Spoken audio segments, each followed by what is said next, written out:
entre los que se encuentran claramente los niños, niñas y jóvenes. Y también vamos a trabajar entregando herramientas socioeducativas a las familias.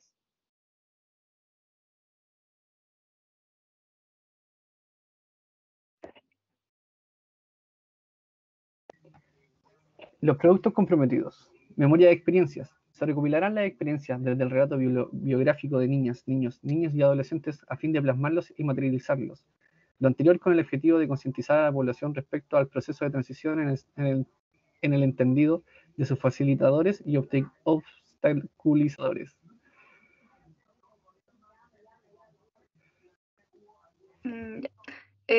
Otro de los productos que nosotros también vamos a entregar sería la orientación jurídica, ya que se elaborará un manual sociojurídico sobre el proceso de transición de género y los ámbitos legales principalmente de la Ley 21.120, a fin de orientar desde un lenguaje contextual y amigable, el cual propenda a un óptimo proceso de transición. Destacar también que el lenguaje jurídico igual es súper técnico, entonces lo que nosotros vamos a hacer es que vamos a entregar herramientas sociojurídicas para que los padres puedan entender de mejor forma toda esta información. Y bueno, eso sería el proyecto a grandes rasgos y muchas gracias por su atención. Muchas gracias. Muchas gracias, Bruno. Muchas gracias, Joana. Para mí como docente, para el equipo de la carrera de Trabajo Social, también desde ahí el protagonismo que tienen las y los estudiantes también es un sello distintivo, es un sello que en sí también nos importa de gran manera que puedan ser partícipes e ir aprendiendo, ¿cierto?, de estas experiencias prácticas que en el futuro obviamente se contribuyen a nivel de poder validar derechos y generar transformaciones importantes, ¿cierto? A continuación, y luego de esta explicación en el marco del proyecto que nos han entregado los estudiantes, mencionarles también que inicié la grabación de este seminario. Si hay alguien que tuviese algún problema o inconveniente, también lo puede hacer saber. Entonces, vamos a comenzar, ¿cierto?, con las ponencias del día de hoy, de este seminario que se enmarca, ¿cierto?, y se llama Visibilizando la Infancia, Transitando una Vida con Derecho. Hoy nos acompañan, ¿cierto?, Andrea Ahumada, quien es trabajadora social de la Fundación Selena, y además, ¿cierto?, nos va a relatar desde su experiencia, desde su vivencia, ya que ella es madre de una niña transgénero, ¿cierto?, que participa de manera activa en la Fundación Selena.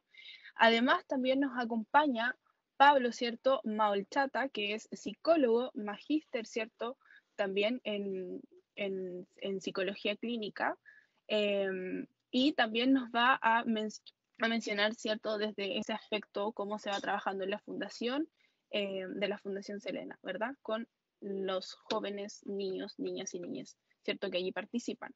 Además, también nos acompaña Maite Arauco, quien es ella abogada, ¿cierto?, curadora Militen también y académica de la carrera de Derecho de la Universidad Central de Chile.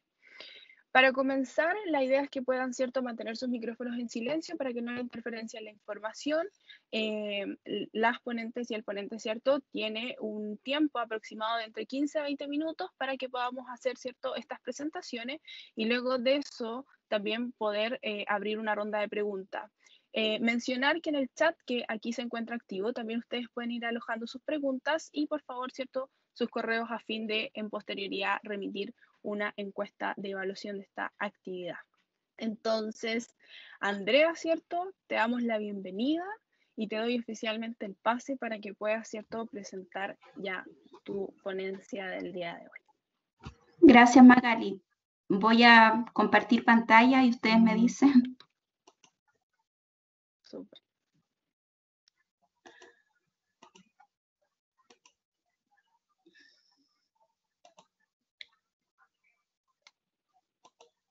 ¿Se ve bien? Sí, se ve. Ya, súper. Bueno, para partir, buenas tardes a todas y a todes. La idea de la ponencia de hoy día de mi parte es poder conceptualizar y ver algunos temas súper importantes para la comunidad transgénero, para las familias de las personas trans, ya desde el punto de vista de una mamá de una niña trans y también desde el trabajo social. Ya, el objetivo es que podamos conceptualizar, ver los conceptos más básicos, visualizar lo que es un proceso de transición, la circular 0768, los temas de salud y la ley de identidad de género.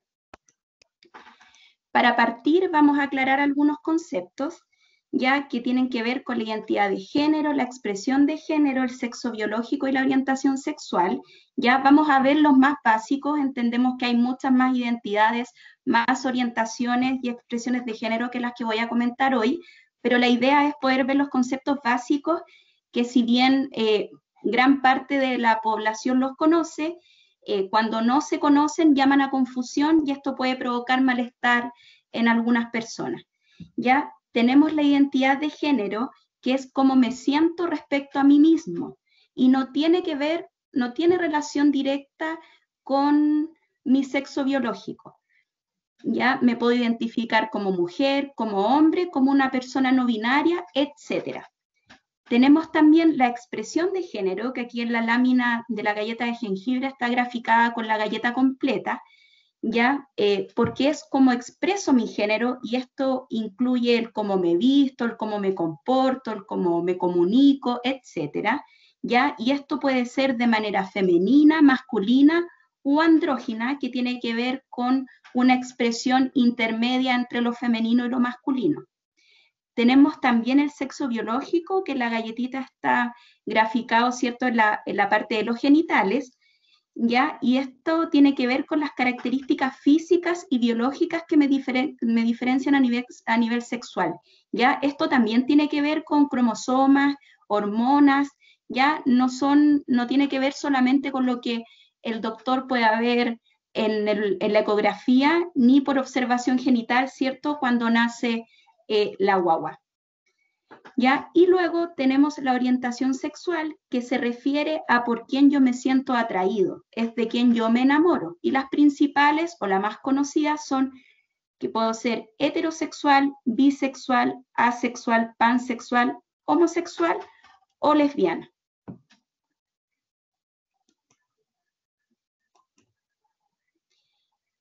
El concepto de transición se refiere a un proceso de múltiples pasos y de tiempos indefinidos, de acuerdo a cada persona, mediante el cual una persona trans alinea su expresión de género y o anatomía con su identidad de género.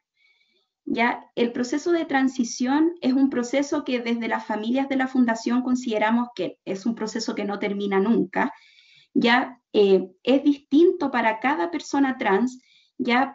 Por ejemplo, en el caso de mi hija hizo su transición a los 4 años y medio, ya, pero ella nos expresó su identidad de género a los 3 años y medio. Entonces, ¿qué cosas influyeron en que su proceso de transición comenzara en esa etapa?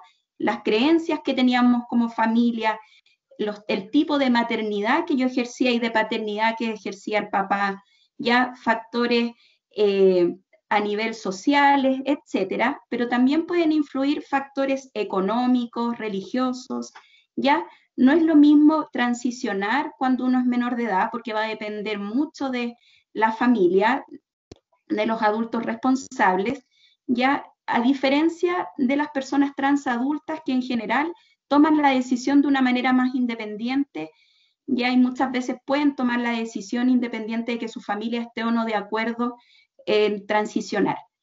Ya tiene que ver con la expresión de género y o con la adecuación de la anatomía, ya que hay personas trans que solamente alinean la expresión de género. Esto quiere decir que, por ejemplo, me dejo el pelo largo, me pongo aritos, ¿cierto? Uso vestidos, etcétera. Pero también hay personas trans que toman la decisión de pasar por procesos que son más médicos y biológicos, como procesos de bloqueos de la pubertad, terapias de reemplazo hormonal, incluso cirugías. ¿Ya? Entonces, el rol del trabajador social es fundamental dentro de estos procesos, porque es el que puede identificar los factores que van a influir en que se lleve un buen proceso de transición, ya, independiente de que el tiempo ni el cómo se realice, no hay un protocolo en donde uno pueda decir este fue un buen proceso, sino que hay que ir haciendo ese acompañamiento y viendo cómo cada familia va llevando este proceso de transición o la persona trans de manera individual. Lo importante es tener en cuenta que ninguna transición es mejor que otra, ni un proceso está mejor o no. Incluso hay personas trans que deciden no transicionar y también está bien. Entonces, ¿qué pasa con la transición? ¿Solo las chicas hacen la transición? No. La transición se hace primero desde la familia nuclear, luego la familia extendida, luego la transición se hace en el colegio y así, luego en la sociedad. Ya entonces no es un proceso que incluya solamente a la persona trans, por eso es tan importante el trabajo con las familias, porque lo ideal es que independiente de la etapa de vida en la que se encuentre la persona, pueda ser apoyada por su familia. ¿Por qué nos cuesta tanto a las generaciones más antiguas? Y aquí puse nosotros, las generaciones, ¿cierto? Los silents, boomers, millennials, generación X, etcétera, en comparación a la generación Z, que es la generación en donde están los adolescentes y niñas hoy día, ya que es la era de la digitalización, ya nos cuesta tanto por todos estos conceptos que vamos a ver ahora. Primero, el acceso a la información, ¿cierto? En nuestra época el acceso era más limitado. Cuando uno tenía que hacer alguna tarea, uno iba a la biblioteca del colegio, de repente en alguna comuna había otra biblioteca, yo a mi hija le comento que existía el Icarito, etcétera. Hoy día, a un clic hay mucha más información. Hoy día uno se mete a las redes sociales y encuentra tutoriales de personas trans, ve también que hay mucha información también acerca de las orientaciones sexuales, etcétera. Ya el número de referentes es muy distinto. Yo en mi época no recuerdo haber visto referentes de la comunidad LGBT. Ya en general se comentaba de si alguien era gay o no y llegábamos un poco hasta ahí, ¿cierto? A diferencia de hoy día, en donde sí hay referentes en distintos temas, no solo en la parte artística, que era lo que estábamos más acostumbrados, sino que también hay referentes hoy día en el mundo de la política, en el mundo de las ciencias, etcétera. Ya el tema de la patologización también es algo súper importante. Ya hasta 1973, ¿cierto? Se consideraba, según la homosexualidad, como una patología. Hasta 1990, según la ONU, y las personas trans hasta el 2018.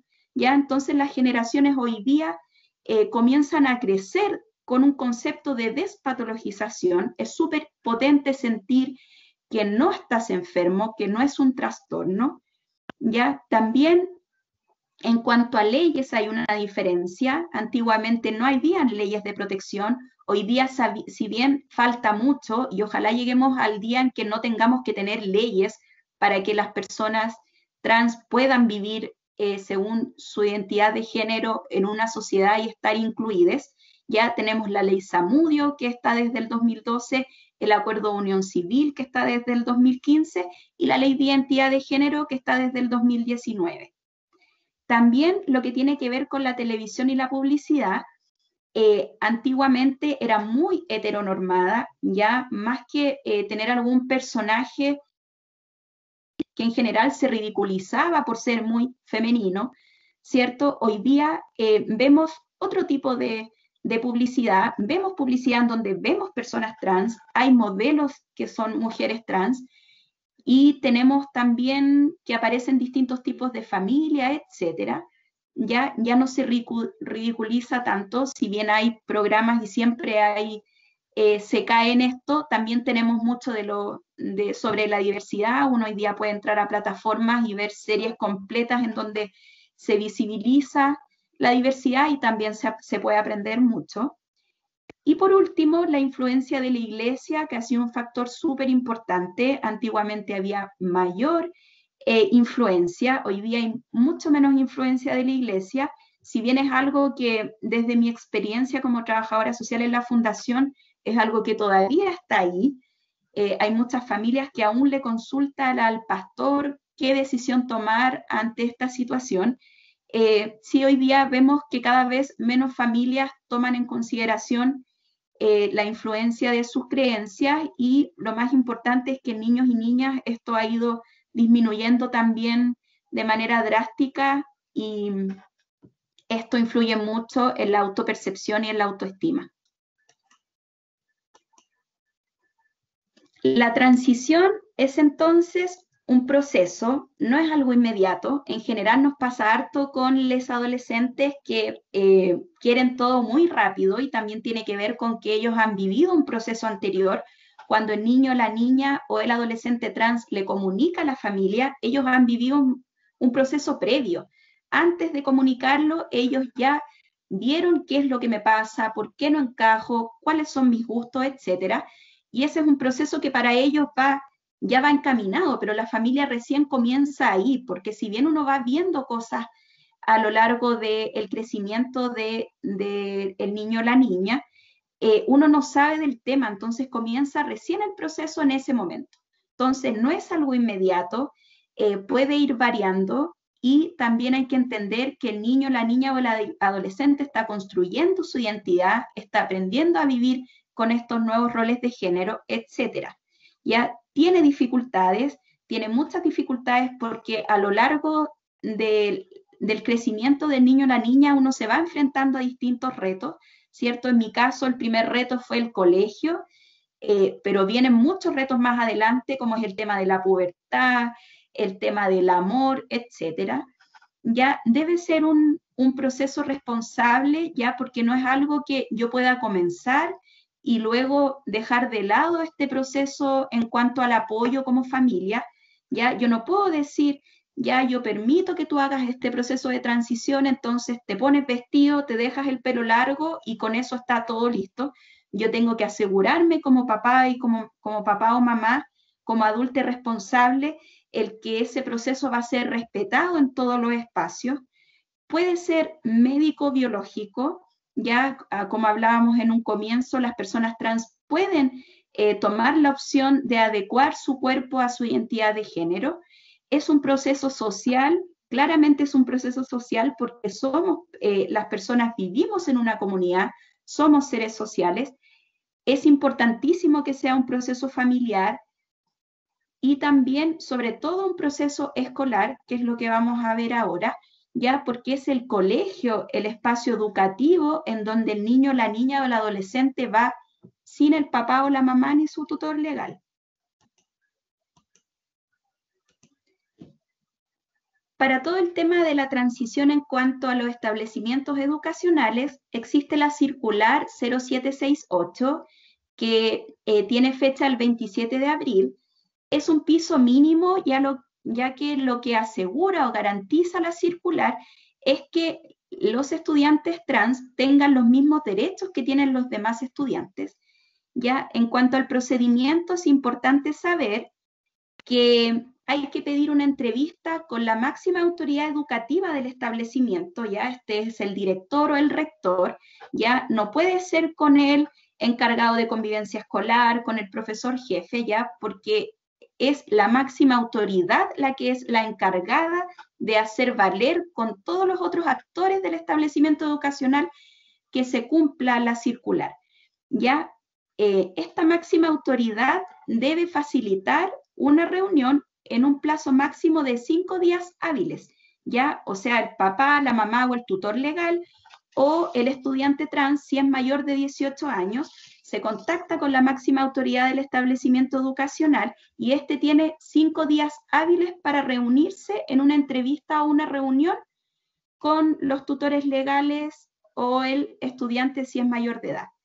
Ya en esa reunión se debe generar un acta simple con los acuerdos alcanzados, y esto debe quedar una copia para el establecimiento educacional y una copia que se deben llevar el papá, la mamá, el tutor o el estudiante. Ya en esta acta deben quedar las medidas que se van a tomar y los plazos de implementación para que se pueda ir evaluando el cumplimiento de estos acuerdos.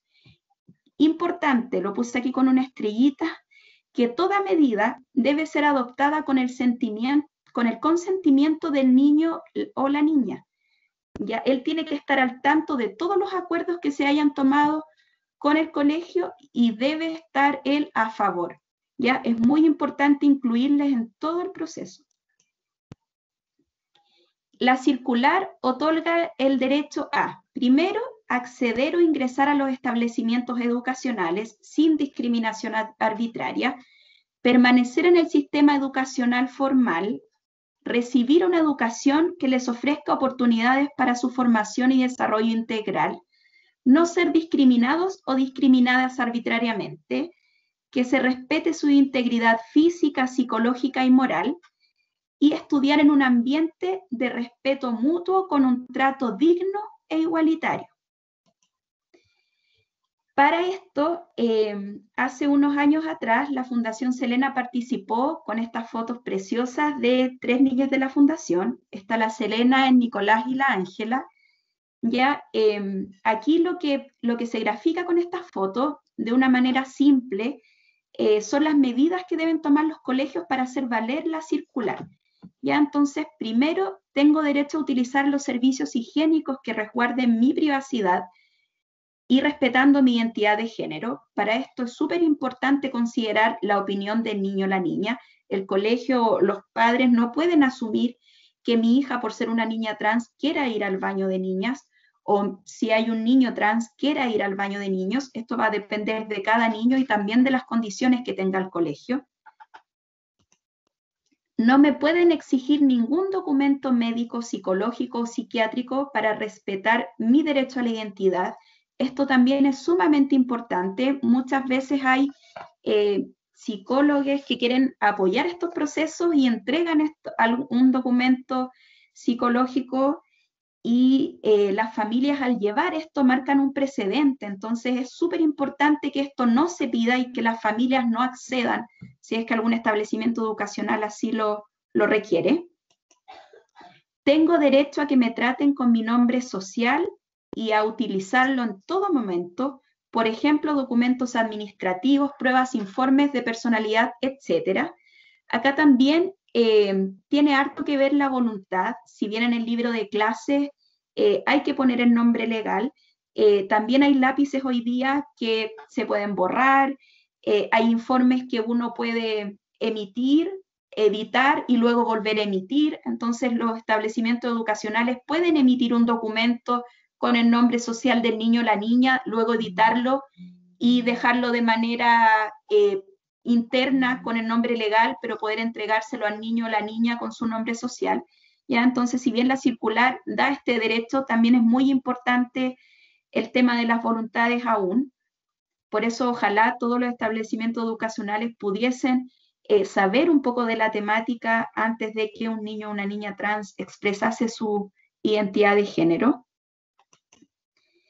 Tengo derecho a estar informada de todo lo que el colegio y mi familia acuerden con respecto a mi transición dentro del establecimiento.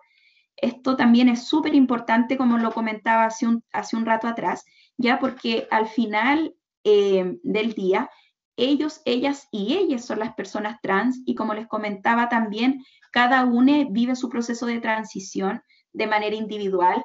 Hay niños, niñas y adolescentes que tienen muchas ganas de hablar del tema y ser ellos protagonistas en cuanto a estos procesos dentro de los establecimientos educacionales, así como hay otros que no tienen ganas de hablar del tema y es porque están en distintos procesos también y eso lo debemos respetar.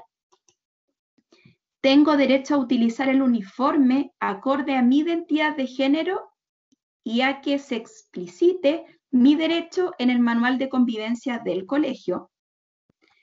Esperamos algún día que esta circular pueda estar en los manuales de convivencia de todos los establecimientos educacionales. Y por último, tengo derecho a que docentes y directivos de mi colegio se capaciten y conozcan lo que significa ser trans. Y en eso, como fundación, hemos tenido un compromiso de manera constante en ir capacitando y sensibilizando y visibilizando a la comunidad en general, pero con especial ahínco a los establecimientos educacionales.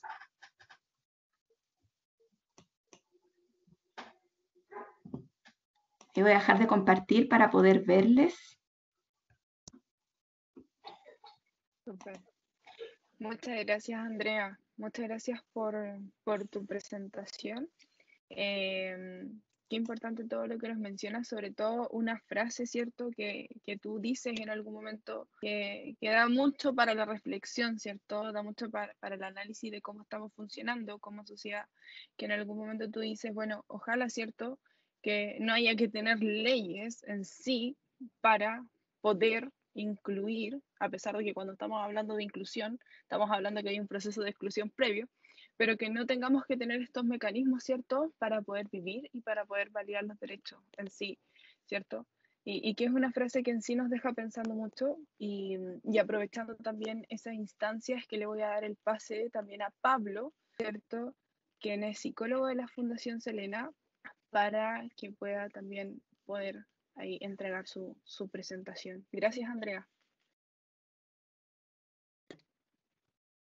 Muchas gracias, Magali. Gracias, Andreita. Gracias, muchas gracias. Voy a compartirles pantalla.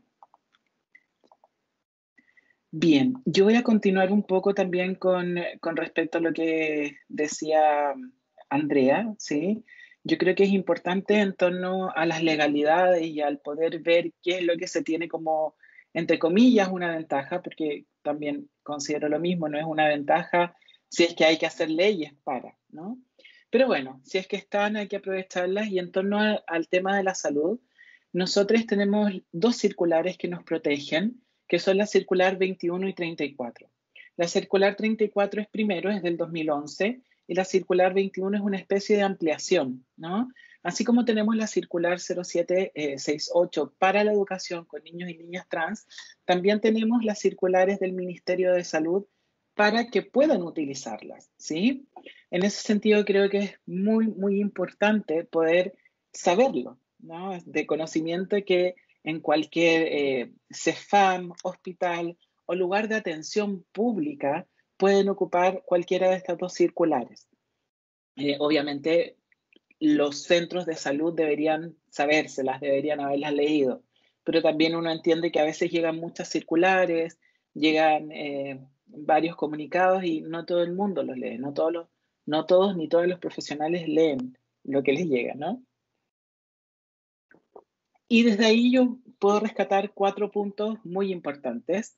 El primero es con respecto a la identificación, vale decir que con estas 2 circulares vamos a poder hacer respetar el nombre de la persona, ¿sí? El nombre social en caso de que no se lo haya cambiado aún, o el nombre legal si es que no se lo ha cambiado, o sea, perdón, si es que ya se lo cambió, por cualquiera de las 2 formas que existen. Entonces, el proceso de identificación tiene que ver y guarda relación directamente con que las personas que vayan a atender a nuestro o a nuestra hija lo llamen con su nombre social o con el nombre perteneciente al género sentido, ¿sí? Desde ahí uno podría acercarse en una primera instancia al mesón, y las circulares también son enfáticas al decir que si la persona trans no sabe que hay una circular, yo como profesional podría indicarle eso, ¿sí? Pero insisto, esto está todavía, muchas veces hay mucha desinformación con respecto a esto, por lo tanto, lo ideal sería que si un paciente no sabe, yo como profesional le informara. Por otro lado está el registro, y el registro está relacionado directamente con poder anotar el nombre de la persona. Según las circulares, el primero es el nombre legal, y si todavía no se ha cambiado eso por los distintos procesos, puede ser el nombre social como segundo registro, ¿no? Para que sea llamado por su nombre social o con su nombre perteneciente a su género sentido, ¿sí? El registro se puede hacer en una anamnesis, en un informe, se pueden rellenar recetas médicas, por lo tanto no hay excusas con respecto a eso.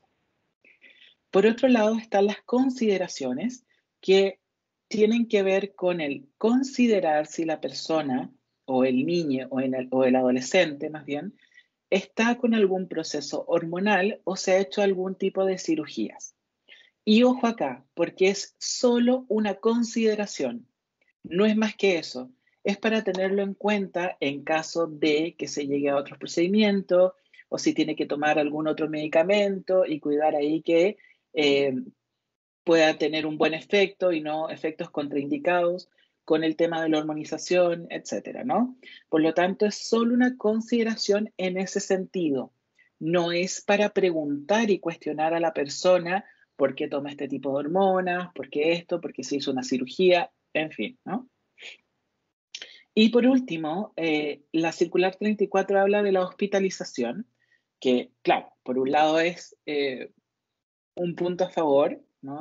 En donde dice que la persona, si es que necesita ser hospitalizada, debe serlo en el lugar donde se sienta cómodo o cómoda, ¿no? Esto es súper binario, ¿no? Aquí en los lugares de hospitalización hay lugares de hombres o de mujeres, no hay más, ¿sí? Por lo tanto, si su género sentido perteneciente es al de mujeres, bueno, lo llevamos ahí, y si es de hombre, hay. Ahora, ese es uno de los puntos como a desfavor, ¿no? Pensar que es demasiado binario. No hay espacios distintos que se pueda pensar. Y segundo, que esta consideración de la hospitalización es solo y cuando no afecte las camas, ¿sí? O no afecte el entorno. Por lo tanto, ahí estaríamos pensando que, por ejemplo, si algún paciente se altera porque la persona es trans y no sabe del tema o X motivo, van a tener que sacar a la persona, ¿no? Entonces, es bien complejo poder hablar de hospitalizaciones, sobre todo en situaciones más graves, porque estas circulares nos ayudan, pero también tienen un sesgo ahí que es bien contraproducente, ¿no? Entonces, así como tenemos la circular 0768 de educación, también tenemos la circular 21 y 34 para que nuestros niños, niñas y niñas puedan ser tratados al menos con su nombre social, si es que no se lo han cambiado, y con su género correspondiente a como ellos quieran, ¿no? Entonces ahí vamos a tener eso que nos resguarda. Por otro lado, dentro de la fundación al menos hemos tratado de trabajar siempre desde el modelo biopsicosocial que considera este enfoque desde la salud, ¿no? Un enfoque biológico, porque no necesariamente la persona va a hacer un tránsito endocrinológico, muchas veces se hace, y hay otras personas trans que no lo hacen, ¿no? Por lo tanto, consideramos el factor biológico. Consideramos el factor psicológico, por supuesto, no porque se sea trans, no van a haber miles de cosas o problemas que pueda tener y eso se considera. Y por otro lado, consideramos el factor social. A ver, ¿me avisan si se alcanza a ver ahí? Sí, modelo Ya, biopsicosocial. Súper. muchas gracias. Lo voy a dejar así mejor. Por lo tanto, vamos a considerar las tres áreas y los tres enfoques para que la persona pueda sentirse acogida desde muchos lugares y no solo enfocarnos desde un espacio, ¿sí? Por lo tanto, muchas veces nos hemos preguntado si desde lo biológico hay algo que nos diga que una persona es trans o no. Muchas veces los papás, las mamás dicen, no, lo llevé al médico y me dice que es trans por esto, otro. Nos ha tocado, ¿no? Yo les diría que si bien hay tantos estudios en el mundo, algunos que dicen que el nivel de las hormonas puede afectar, que los cromosomas, que el cerebro, más desde las neurociencias, puedan afectar que una persona sea trans, también hay otros estudios que rebaten esto mismo. Por lo tanto, nos vamos a quedar siempre en cero, nos vamos a quedar en nada, ¿no? No hay nada a ciencia cierta que nos diga si una persona es trans o va a ser trans o no, ¿sí?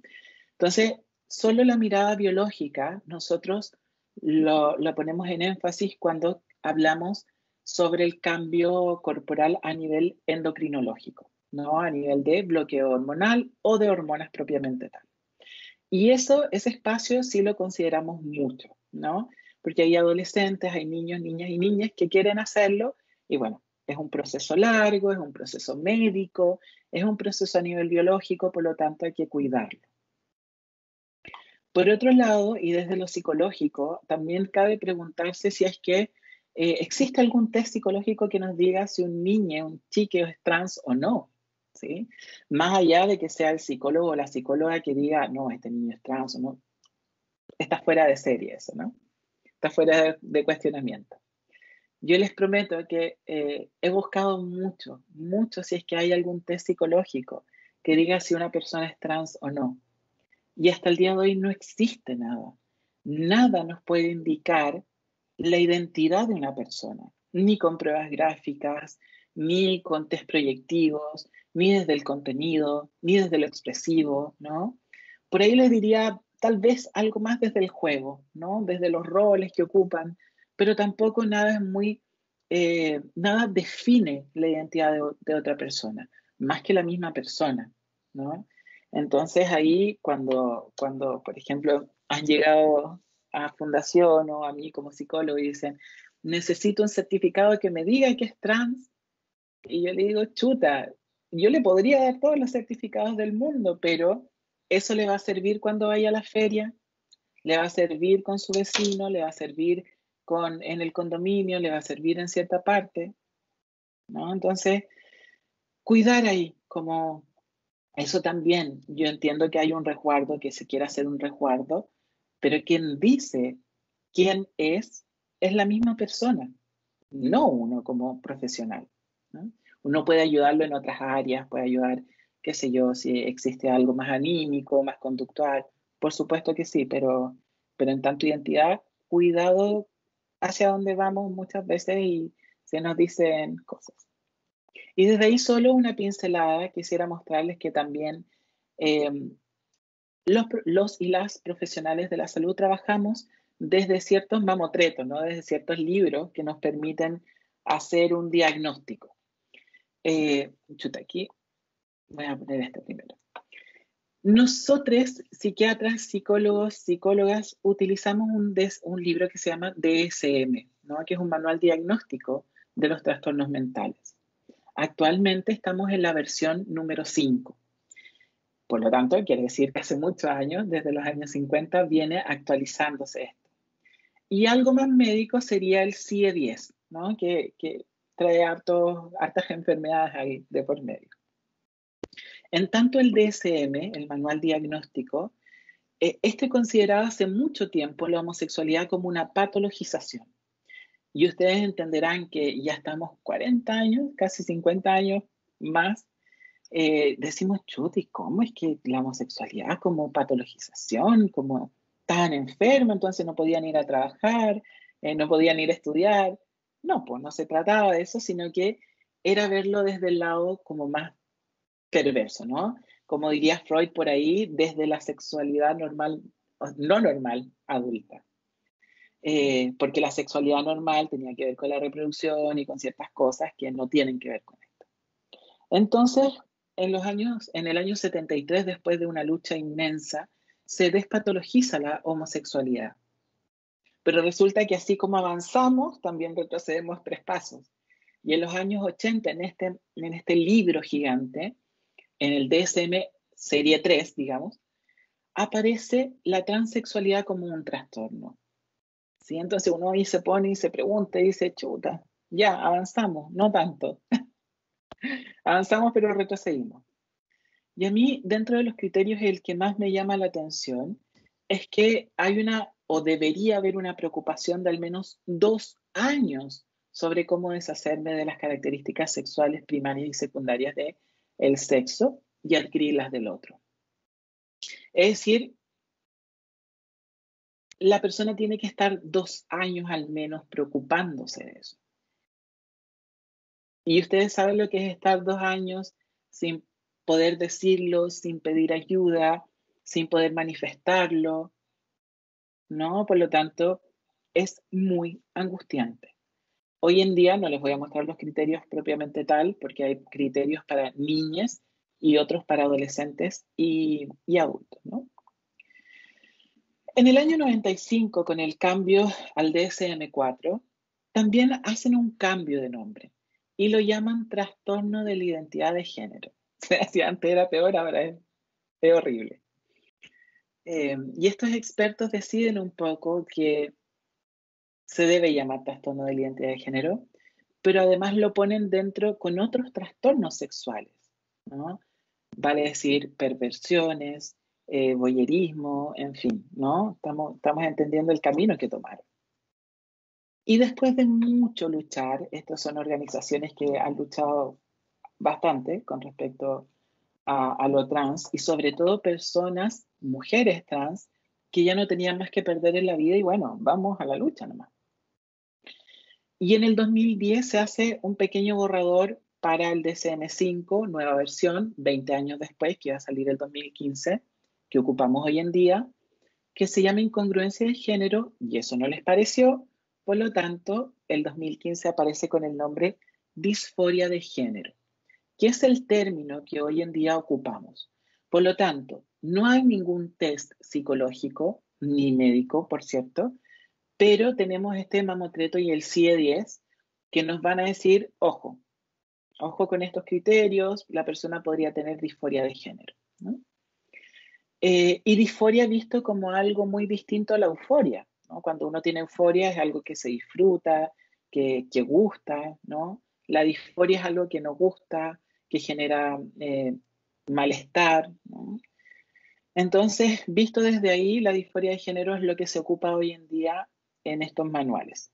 Yo les diría que en Chile no creo que se ocupen tanto, como se los digo muy personalmente, pero el DCM sí se ocupa mucho en psiquiatría, en psicología, pero este término en particular no se está ocupando tanto. Pero bueno, el manual está, existe, es una realidad y desde ahí cuidado también donde ponemos el foco en torno a las circulares, por ejemplo, en torno a la legalidad, ¿no? Por lo tanto, esto ha sido una lucha constante de poder poner profesionales en el foco, ¿no? Profesionales del área de la salud, de las ciencias humanas. Endocrinóloga, nosotros al menos trabajamos con 2 endocrinólogas, hay muchos y muchas más, que se dedican a este tema y que tienen que hacer un proceso muy responsable con respecto a los bloqueos hormonales o a las hormonas propiamente tal.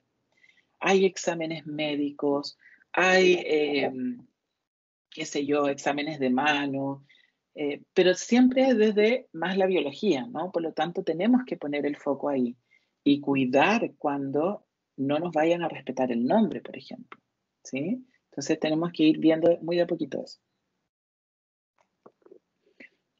Hay que agregar o tener en cuenta una nutricionista. Nosotros al menos lo hacemos en torno a la prevención de la buena alimentación, de una higiene desde la nutrición, ¿no?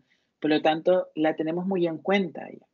Además, y en torno a las corporalidades, también decir que muchos niños y niñas trans quieren tener un cuerpo X, ¿no? Que no está mal, porque uno cuestiona, por ejemplo, ¿por qué cuestionar a una persona trans cuando quiere hacerse una cirugía y una persona cisgénero no? Sí, vamos pensando esas cosas también. Pero muchos niños y niñas quieren tener un cuerpo X y está muy bien, pero las hormonas no hacen el cambio de un día para otro, ni son las hormonas las que van a dejar el cuerpo así, sino que también hay una alimentación que tiene que ser adecuada, una buena higiene con respecto a los alimentos, ¿no? Entonces, cuidar eso también. Por supuesto que la oftalmóloga, en torno a que hay muchos medicamentos que podrían, no se dice que pueden o que van a pasar, sino que podrían reducir cierto campo visual, ¿no? Por lo tanto, oftalmóloga. Una fonoaudióloga que trabaje el tema de la voz. Nuestra fonoaudióloga al menos nos mata cuando decimos feminizar o masculinizar la voz, porque según ella es hacer un buen uso de la voz.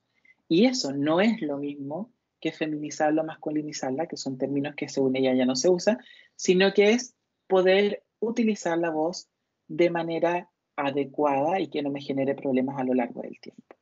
Una odontóloga también en torno a la higiene dental, una matrona, por ejemplo, en algunos casos. Trabajamos con algunos profes de educación física, con algunos sociólogos, ¿sí? Que van sistematizando todo esto. Y por supuesto nuestra trabajadora social, que es el punto fuerte desde lo comunitario, desde lo social y desde la familia, quien detecta también cuando hay algunos problemas en torno al sistema familiar. Y ahí agradecemos fuertemente como esa labor, ¿no? E incluso más que a veces la del psicólogo, sin desmerecer obviamente mi profesión, pero también es la que está más ahí como al choque, al pie del cañón, nuestra asistente social. Por lo tanto, con todos nuestros profesionales, para no tener que ocupar las circulares 21 y 34, tratamos de hacer y llevar a cabo ciertos pasos, ¿no? Chiquititos que van permitiendo un adecuado ingreso y una adecuada implementación en torno a las chiques, a los niños y a las niñas y a las niñas. Preguntar siempre el nombre y tratarles con el género al cual se identifican. Si es no binario, bueno, pues no binario, ¿no? Y no dejarse llevar nunca por la imagen, porque nosotros y nosotras como adultos estamos demasiado estereotipados. Por lo tanto, preguntar cómo quieres que te llame, a cuál género prefieres que sean los artículos que ocupe, ¿no? Entonces, cuidar mucho eso. Cuidar las microagresiones, ¿sí? Esto lo viene trabajando mucho otra universidad, que es la Diego Portales, con respecto a esto, ¿no? Cuidar las microagresiones que van apareciendo, no solo en el psicólogo o psicóloga, sino que en otros lugares, kinesiólogo, qué sé yo. Cuidado con minimizar mucho la identidad sexual, decir, no, es tema, no se preocupen. O, por el contrario, presumir que por ser trans se está enfermo. Y aquí, ojo, porque hemos escuchado un montón de familias que nos dicen, yo fui al médico por un dolor de guata y me hicieron 3 interconsultas. Una para el endocrinólogo, una para esto, una para... Pero espérate, yo iba por un dolor de guata nomás. ¿Sí? Entonces, cuidar los extremos. No minimizar si es que la persona no quiere que lo minimicemos, o no exagerar tampoco que es trans, hay que llevarlo a todas partes. No, cuidar eso, ¿no? Por supuesto, cuidar nuestros estereotipos como profesionales y presumir que por ser trans necesita alguna terapia, obviamente eso ya no está. Y no solo hablo de terapia psicológica, sino que otros tipos de terapia. Y por supuesto, tratamos de que pesquisar muy sutilmente si es que hay autotransfobia, porque eso lo podemos ir viendo a lo largo del tiempo, ¿no? Pero eso es tema aparte. Y por último, solo como para dejar el tema abierto y que puedan continuar, con respecto a lo que nos convoca también un poco más, que es la ley 21.120, que se promulga el 2018, nosotros tratamos de sentarnos varias veces como Fundación Selena en mesas, ¿no? En mesas que iban a discutir la ley 21.120 en el Ministerio de Desarrollo Social, y muchas veces discutimos esto, porque si bien reconocido derecho a la identidad de género, solo es a partir de los 14 años. Y eso muchas veces llega a ser injusto. Nosotros trabajamos con chiques de 4 años en adelante, hasta los 18 y otros que no se van nunca. Pero desde los 4 años estamos trabajando con niñas. Y tener que pensar que, por ejemplo, la Mati, que es hija de la Andrea, tiene que hacer este programa de acompañamiento no de un año, porque la ley pide un año, sino que de 7 años, es injusto también, ¿no? Porque la Mati es más chiquitita. ¿Eso quiere decir que va a estar en el programa de acompañamiento 7 años, 8 años? Entonces, hay que mejorar la ley. Eso lo voy a dejar como abierta ahí para la siguiente ponencia. Pero también son puntos que hemos ido viviendo con el tiempo, son puntos que nos preocupan. Y en torno a esta legalidad que se va dando, tenemos herramientas, la circular, como le dijo la Andrea, tenemos la circular 21 y 34 para el área de la salud, y tenemos una gran ley. Pero ahí vamos a ver si es que realmente, bueno, tenemos varias críticas que hacer, pero no va a ser desde mi lado, por lo menos. Así que muchas gracias, Magali, ahí te doy el pase y dejo de compartir pantalla.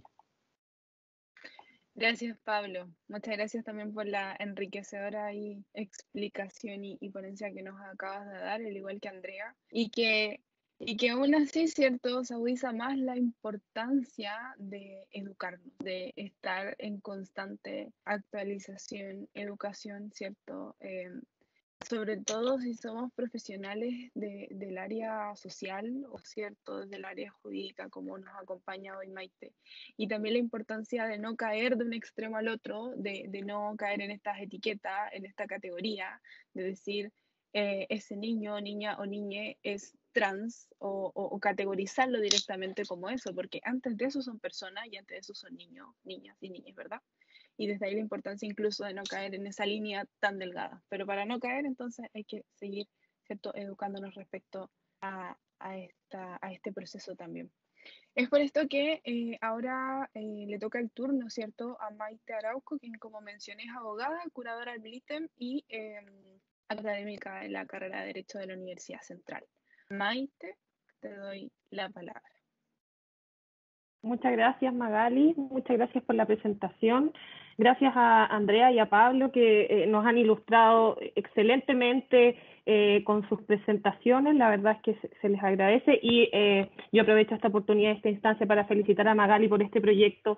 La verdad es que sin lugar a dudas es un tema totalmente necesario iniciar su discusión, ponerlo en la mesa, que nos podamos todos empapar y conocer otras realidades, ¿cierto? Que ya yo quiero un poco, he estado reflexionando en mi fuero interno y he llegado un poco a la conclusión de que nosotros los consideramos minoría, pero yo ya no sé qué tan minorías son. Entonces la verdad es que me gustaría también tal vez dejar de ocupar ese término y acogernos un poquito más en la diversidad, que suena un poquito más positivo. Así que aprovecho de darle las gracias ahí a todos y a todas por su presencia el día de hoy también. Mi presentación el día de hoy tiene relación con la ley 21.120 que reconoce y protege el derecho a la identidad de género. Quiero hacer un poco la bajada práctica en el fondo, explicar en términos bien simples qué es lo que nos dice esta ley, cómo podríamos realizar los procedimientos que allí se indican y más que mencionar tal vez sus principales dificultades, podríamos decir que vamos a enunciar aquellos puntos en los que debemos seguir trabajando, en aquellos puntos que requieren perfeccionarse y dejar abierto algunas reflexiones en este sentido. Entonces, bueno, como ya nos adelantaba Andrea y Pablo, ¿cierto? Esta es una ley que se publica en diciembre del 2019, por lo tanto, no es muy antigua, sino sumamente nueva. Yo quiero un poco, antes de comenzar con la ley, me gustaría partir y plantear un poco qué es el derecho a la identidad de género, y la pregunta es la siguiente, y lo planteo así: ¿está reconocido en nuestra Constitución expresamente la garantía fundamental del derecho a la identidad de género? Y la respuesta es directamente no, digamos. Sí podríamos hacer una mención indirecta, ¿cierto?, a través de los tratados internacionales sobre derechos humanos que ha ratificado Chile y que se encuentran vigentes, y que a propósito de la Constitución Política, que es nuestra norma fundamental de mayor jerarquía, es deber del Estado, ¿cierto?, respetar y promover los derechos fundamentales que reconoce nuestra Constitución y los tratados internacionales. Dentro de los tratados internacionales sobre derechos humanos que Chile ha ratificado, podríamos encontrar la Convención Interamericana de Derechos Humanos, el Pacto de San José de Costa Rica, el Pacto de Derechos Civiles y Políticos, la Convención Interamericana para prevenir, sancionar y erradicar la violencia contra la mujer, y dentro de lo que a nosotros nos convoca, ¿cierto?, la Convención de los Derechos del Niño, que Chile ratifica en el año 90, o sea que tampoco es un tratado internacional que tenga mucha vigencia en nuestro país. Quise partir por los derechos fundamentales porque los derechos fundamentales se justifican en la dignidad humana. ¿Y qué es la dignidad humana? La dignidad humana es un atributo que tenemos todas las personas sin distinción de nuestro sexo, de nuestra edad, de nuestro género, de nuestra cultura, de nuestra economía, de nuestro pensamiento político y social, en el fondo. Es un atributo que todos tenemos por el hecho de ser seres humanos. Entonces, en consecuencia, bajo mi punto de vista, evidentemente la identidad de género nace desde la dignidad humana y debiese estar reconocida como tal. Ahora bien, la ley 21.120 que reconoce, ¿cierto?, este derecho a la identidad de género y recién lo protege, una ley, digamos, que tiene un peldaño menos de jerarquía que la Constitución, ¿cierto? Y en ella primero, lo que hace es conceptualizar, como bien ya nos comentaba Andrea, qué es la identidad de género, qué es la expresión de género, ¿cierto? Y además nos ilustra con unos principios que debiesen irradiar nuestro ordenamiento jurídico, y en el fondo nuestras normas y leyes debiesen ir en este sentido. ¿Y cuáles son estos principios que menciona la ley, cierto? El principio de no patologización, que es un poco lo que conversaba Pablo. O sea, nosotros no podemos tratar a los niños, niñas o adolescentes o mayores de edad que están en este periodo de transición o que se identifican como transexuales propiamente tal, no los podemos tratar como enfermos. Ya Pablo ahí nos da un poco la explicación desde su área. Otro principio, evidentemente, es de la no discriminación arbitraria. Ninguna persona podría ser afectada, vulnerada, excluida o restringida en sus derechos, ¿cierto?, por su identidad de género. También tenemos el principio de la confidencialidad, que todos los procedimientos que digan relación con la identidad de género, ¿cierto?, deben mantener este carácter de reservado y deben ser considerados como datos sensibles. También un poco nos habla a propósito del interés superior del niño, el principio del interés superior del niño. Nosotros podríamos hablar toda la tarde del principio del interés superior del niño, ¿cierto? Pero si nosotros lo pudiésemos resumir en una palabra, y que ya es mucho decir, yo lo definiría como el derecho al desarrollo integral del niño en todas sus etapas y en todos sus ámbitos, digamos. Ya hablemos de lo social, ya hablamos de la salud, ya hablamos de la educación, de la emocionalidad, de la materialidad, ¿cierto? Entre otros. Y finalmente hablamos de el principio, nuestra ley, ¿cierto?, que les estoy comentando, el principio de la autonomía progresiva. Es decir, los niños, ¿cierto?, van generando una autonomía progresiva en atención a su madurez, a su edad y a sus facultades. Por lo tanto, no todos los niños tienen la misma autonomía progresiva, aunque tengan la misma edad. Un niño de 10 años puede tener mayor autonomía que un niño de 5 o viceversa. Esos son entonces los principios que irradian esta ley y que evidentemente el principio del interés superior del niño irradia nuestro sistema jurídico por completo. Ahora, la ley de 21.120, ¿qué es lo que regula? ¿Qué procesos establece?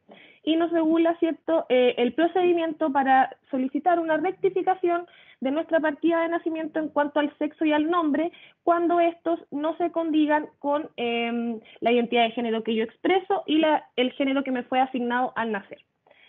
Bajo esta ley se establece que nosotros podríamos, los niños y también los mayores de edad, podrían aplicar este proceso para rectificar su partida de nacimiento hasta en 2 oportunidades. Yo me voy a referir más latamente al procedimiento respecto de los niños y adolescentes, más que el procedimiento para los mayores de edad, porque de eso se trata un poco este proyecto, de la infancia propiamente tal y de los niños que se encuentran en este proceso de transición. Entonces, primero que todo, se distinguen 2 procesos, uno administrativo para las personas mayores de edad, ante el registro civil, ante cualquier oficina del registro civil, ¿cierto? Y que uno debe presentar una solicitud, pero que en las oficinas del registro civil existen formularios que las personas pueden llenar, por lo tanto, esta solicitud ya no tendría tanta complejidad para su realización.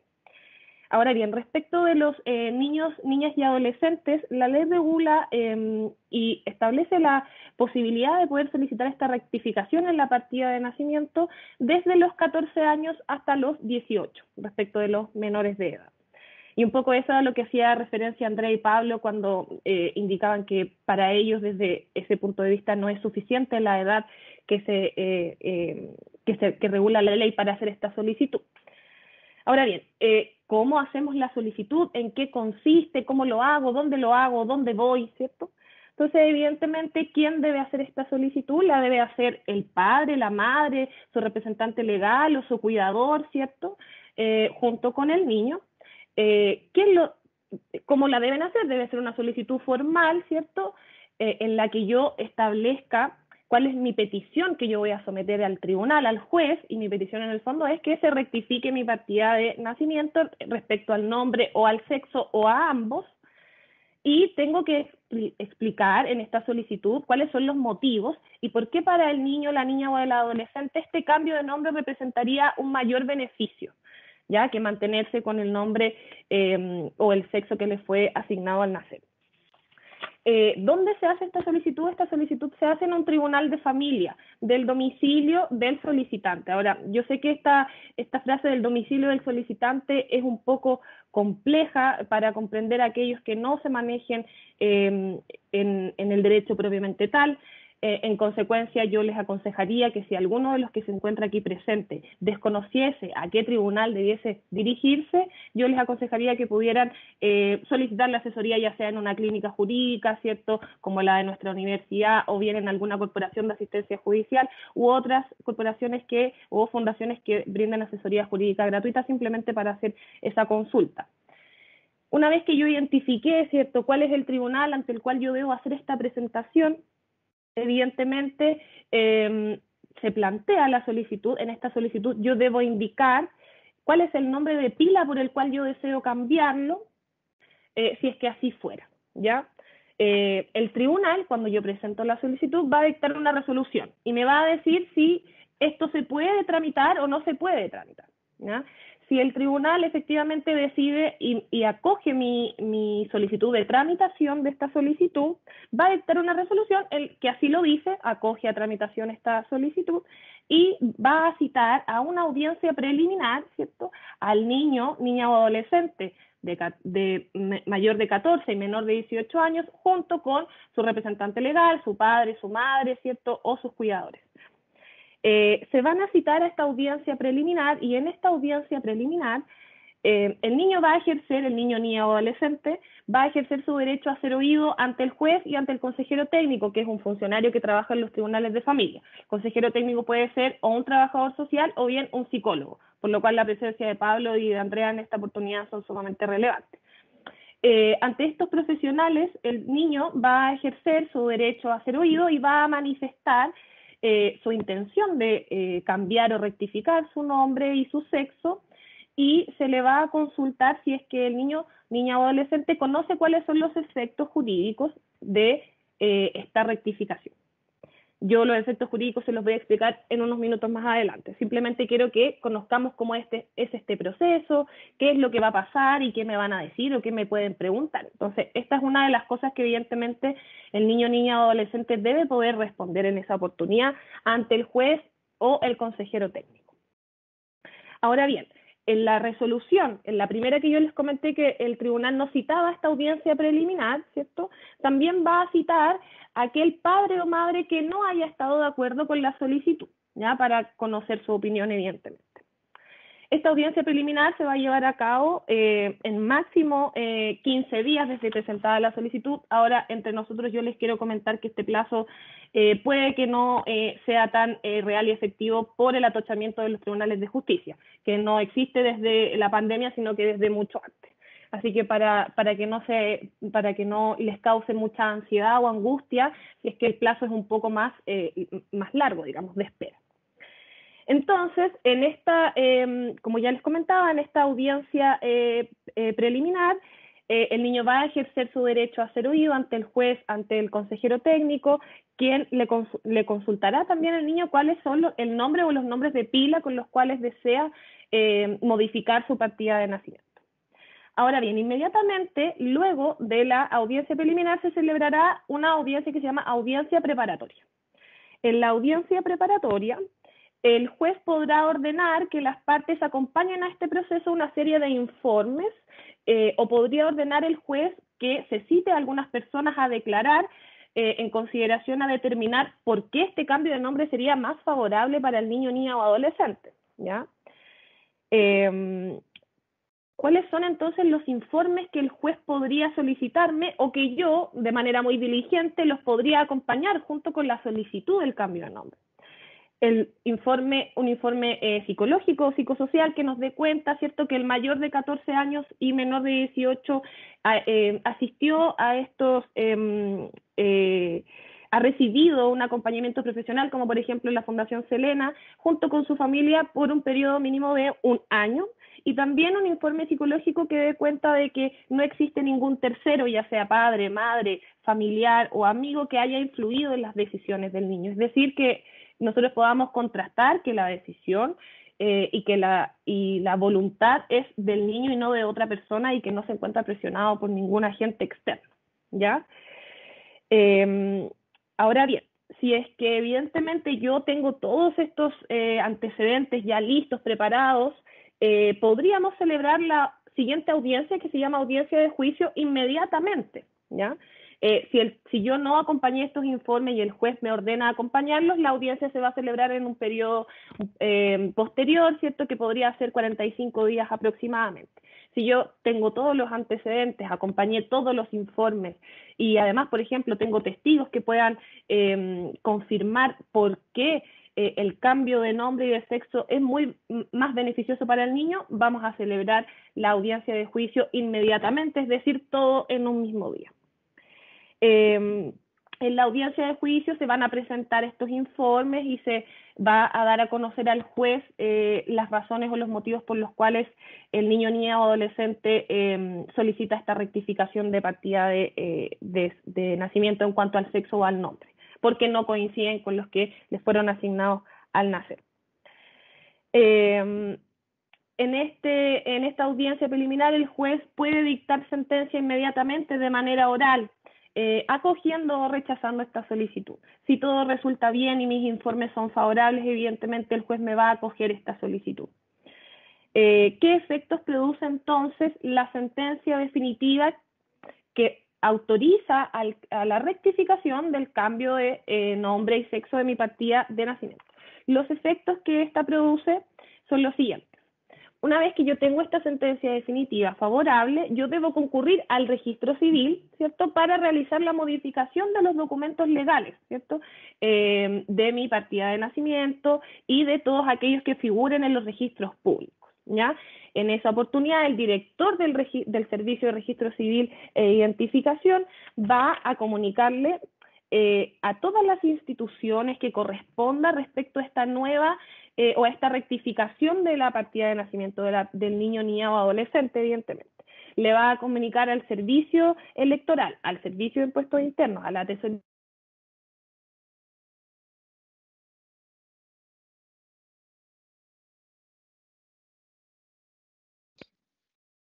Maite.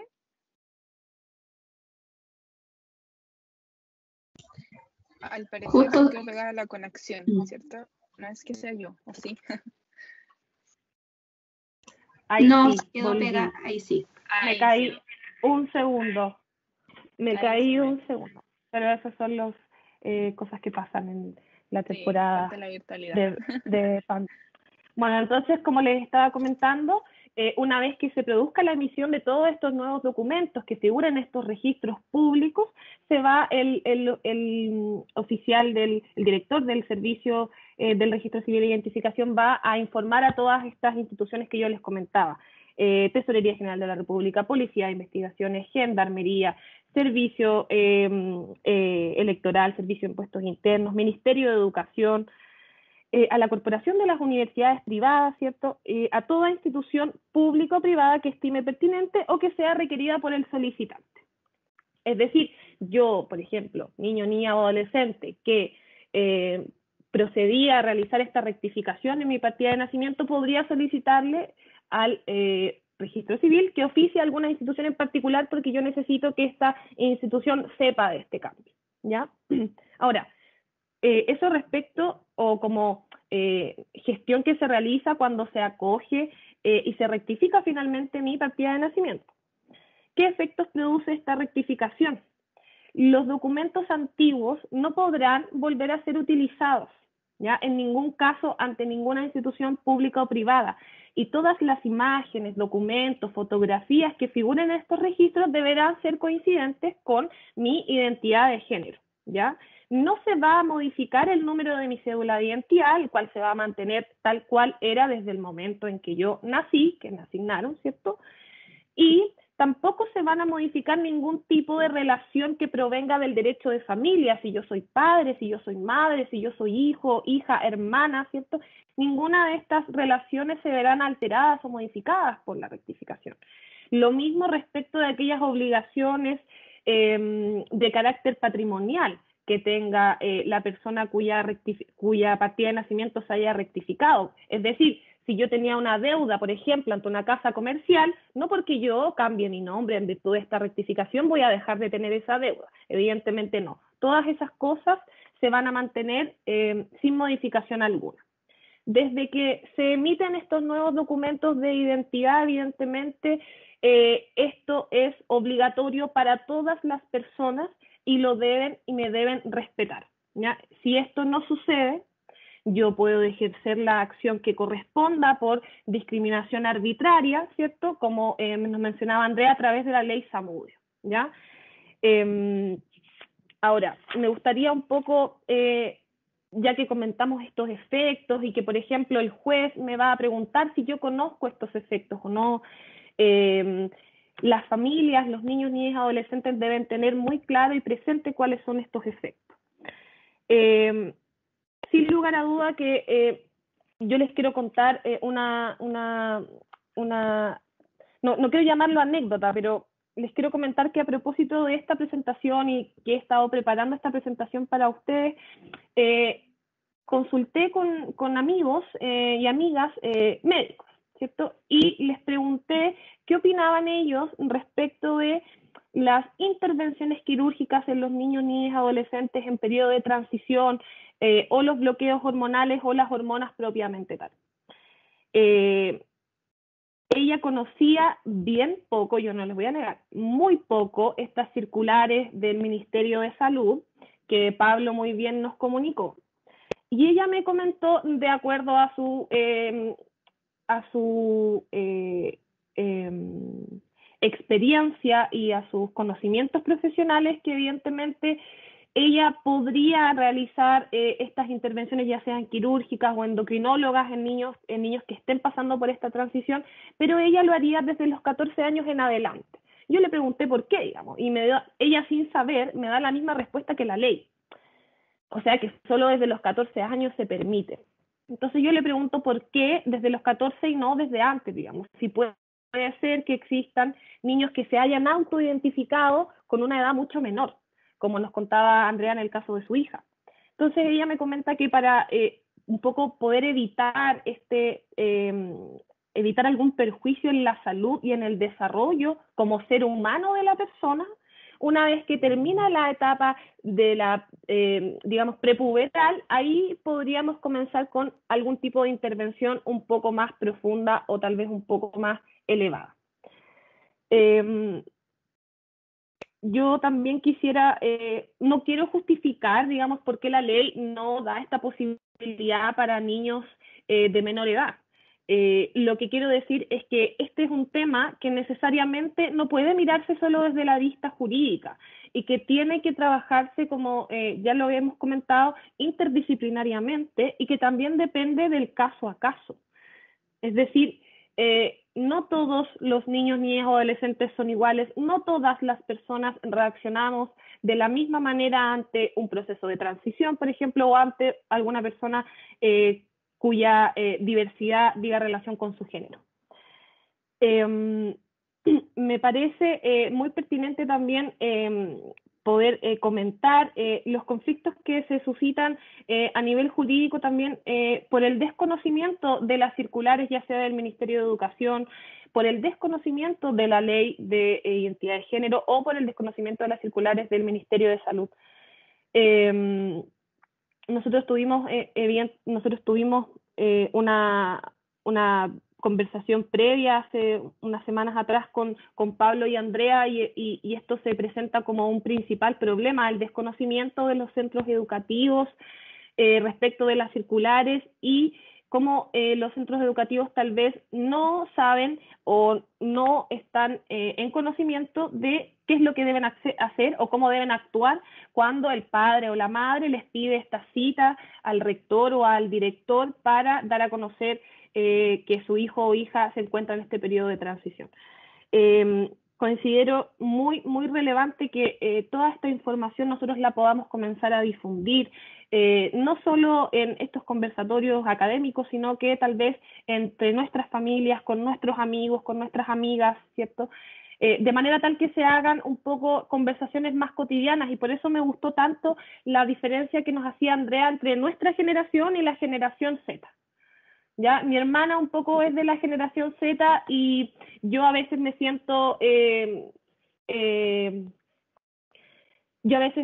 un poco en el pasado en algunos pensamientos que por nuestra cultura tengo arraigados en mí, pero que ella ya nace con una mirada y una perspectiva muy distinta a la mía. no quiero terminar esta presentación sin antes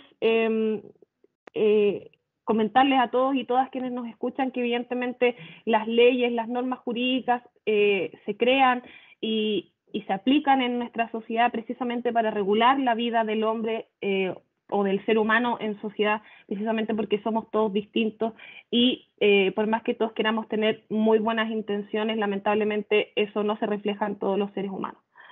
Necesitamos en el fondo mecanismos que protejan y que nos garanticen que los niños, niñas y adolescentes pueden expresar su identidad sin necesidad de ocultarla, sin temor a ser discriminados o a ser excluidos de sus círculos cercanos, de sus centros educativos o de sus propias familias. Un poco ya para ir finalizando, hacían una pregunta, yo mientras Pablo y Andrea exponían en el chat, hacían una pregunta sumamente importante y decía, ¿qué pasa, por ejemplo, si el niño o adolescente no quiere que otras personas conozcan sobre su proceso de transición? Evidentemente es una decisión personal, pero desde el punto de vista jurídico, ¿cierto? El niño que no es mayor de edad, el niño, niña o adolescente que no es mayor de edad, que no tiene 18 años, para efectos jurídicos es considerada una persona relativamente incapaz, por lo cual sus actos no van a producir los efectos jurídicos que producirían los actos de una persona mayor de edad o plenamente capaz. Entonces, bajo esta perspectiva, es totalmente necesaria la creación de normas o procedimientos que regulen cómo pueden entonces desenvolverse o desarrollarse estos procesos de transición en nuestra sociedad. Me sumo a las palabras un poco de intencionar y comenzar a promover los derechos que muy bien nos explicaban Pablo y Andrea, a difundir, por sobre todo a difundir y a, evidentemente, actuar bajo estos mismos principios y que nuestras acciones se condigan con precisamente nuestras intenciones. Así que agradezco esta oportunidad, me voy a quedar atenta por si alguien tiene luego más preguntas que hacer y le agradezco a Magali la oportunidad. Muchas gracias. Muchas gracias, Maite, por tu impecable presentación. Sin duda hay elementos, ¿cierto?, que Maite, Pablo y Andrea en sí tienen en común. Por ejemplo, podemos ver, ¿cierto?, como el desconocimiento en sí, la falta de preparación, ¿cierto?, la falta de estar en constante aprendizaje, de actualizarnos. Incluso algunos elementos ciertos que mencionaban por el chat respecto a cómo también nos vamos despojando un poco de nuestros prejuicios o nuestros juicios de valor que nosotros traemos consigo, ¿verdad? Y que sin duda también este proyecto que estamos trabajando busca en sí promover, busca ser, ¿cierto?, entes promotores de poder difundir, concientizar, ¿cierto?, validar sobre todo en materia de derecho y que también a la vez vamos viendo a veces y muchas veces que este trabajo no es solamente de una disciplina o de una profesión, sino que muy por el contrario es un trabajo, ¿cierto?, interdisciplinar que debiésemos hacer desde las distintas perspectivas incluso, ¿cierto?, de todo ser humano. Desde ahí también esperamos, una vez finalizado nuestro proyecto, que debe ser en noviembre, también poder difundir, ¿cierto?, o a fin de año los resultados y la experiencia que nosotros vamos a tener, con el propósito también de poder compartir el conocimiento. O sea, una cosa también es poder diseñar, implementar un proyecto, sí, pero la otra también es ir generando estas redes, ir compartiendo los aprendizajes, los saberes, porque también es la única forma en la cual nosotros y nosotras, ¿cierto?, vamos autoeducándonos y vamos también generando transformaciones sociales. De lo contrario, entonces, si no compartimos el conocimiento, si no compartimos nuestros saberes, entonces pareciera que nos vamos quedando estancados, ¿verdad? Y desde ahí no avanzamos mucho. Nada, veo por el chat, ¿cierto?, que hay bastante movimiento, lo cual de verdad es súper enriquecedor que se haya dado, ¿cierto?, esta instancia entre las y los participantes. La idea es que en honor al tiempo podamos realizar a lo mejor unas 3-4 preguntas que las puedan alojar por el chat, o a lo mejor si alguna persona quisiera levantar su mano y abrir su micrófono y su cámara, también las pueda plantear. En sí, ¿cierto? En el chat estaban hablando respecto a los prejuicios, a los juicios de valor, ¿cierto?, que nosotros tenemos. Estaban también relatando algunas experiencias en cuanto al trabajo de enfoque de derecho. pero que me gustaría también si hay alguna persona que pudiese plantear como de manera un poco más directa alguna pregunta para nuestros expositor y nuestras expositoras, pudiésemos también dar esta instancia. No sé si hay dudas, consultas. Se reiteran las felicitaciones por el chat, por las ponencias, ¿cierto? Quizás si hay alguien que quisiera levantar su mano, abrir su micrófono. Ahí hay más agradecimientos, más felicitaciones. Sí, no sé, espérenme, hay alguien que tiene la manita levantada, un segundo. Angélica Mejías. Angélica Mejía, muchas gracias.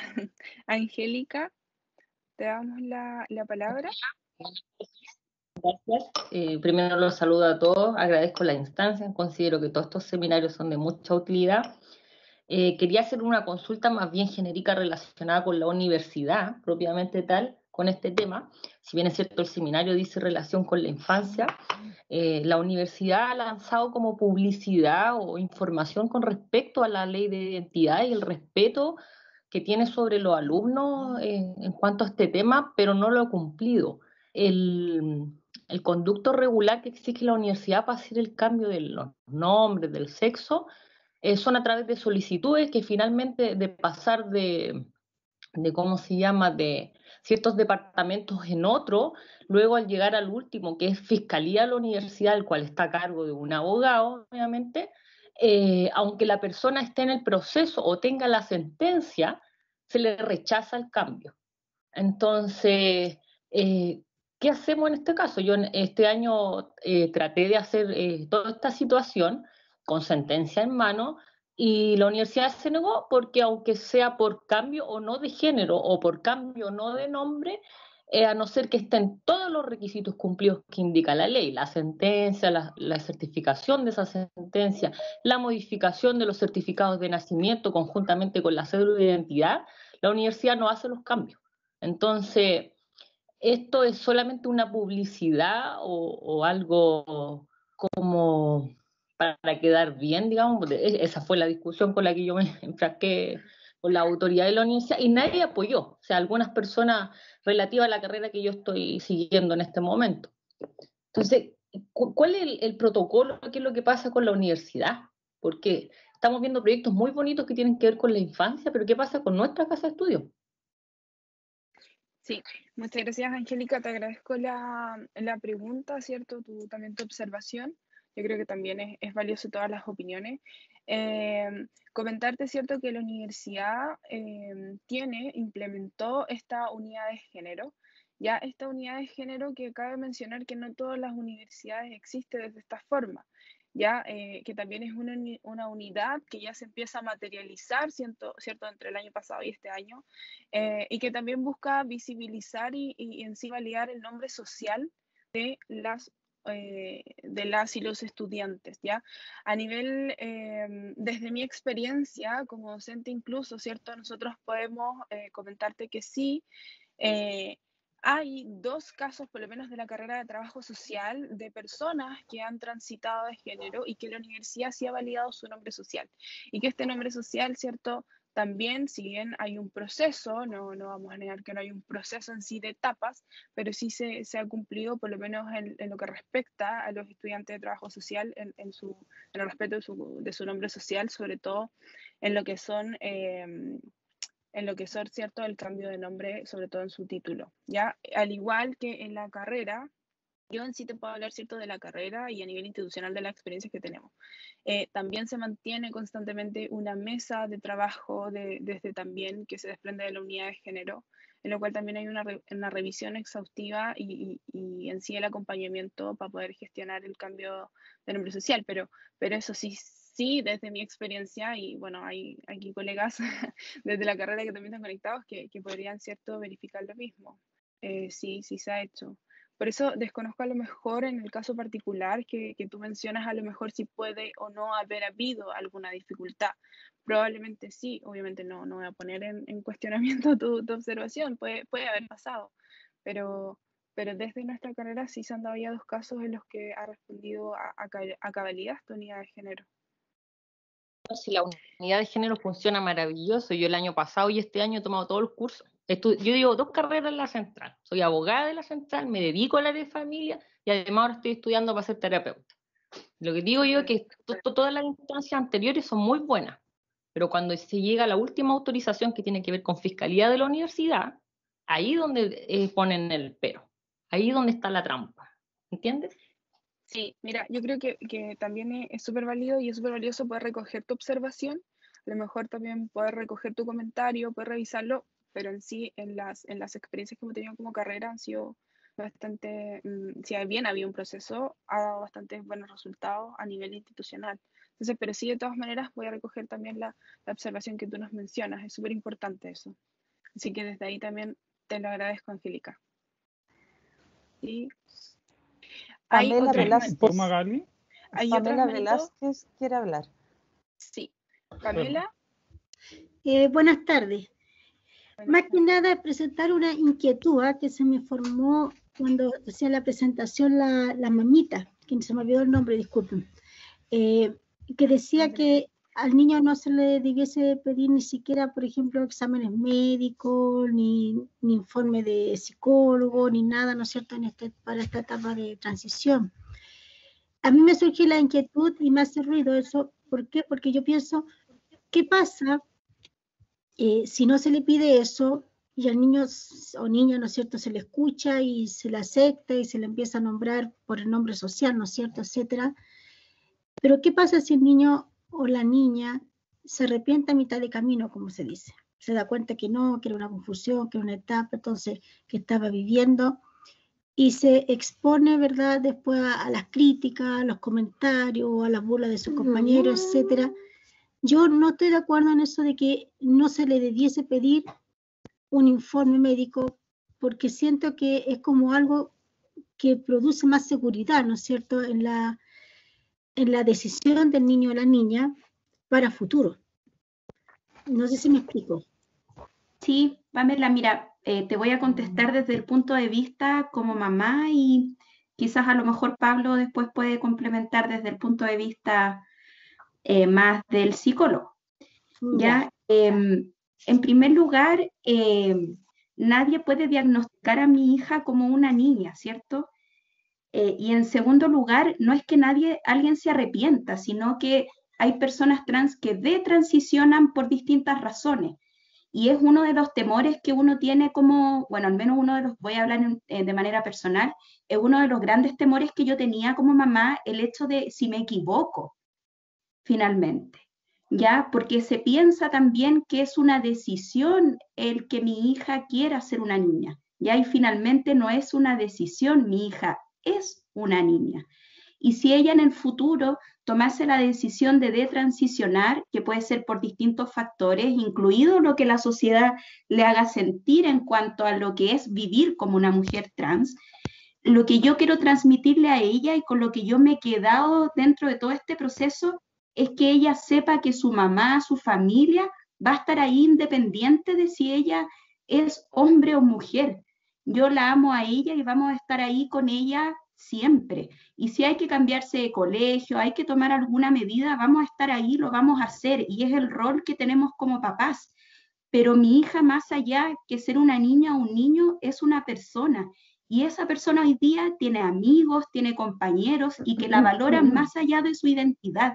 Y es algo que ella ha ido logrando con el tiempo. Entonces, te lo aseguro que si mi hija llegara a ser una detransición, que yo lo veo bastante complejo, pero como es algo nuevo, uno tampoco puede llegar y decir, no, esto es algo cerrado.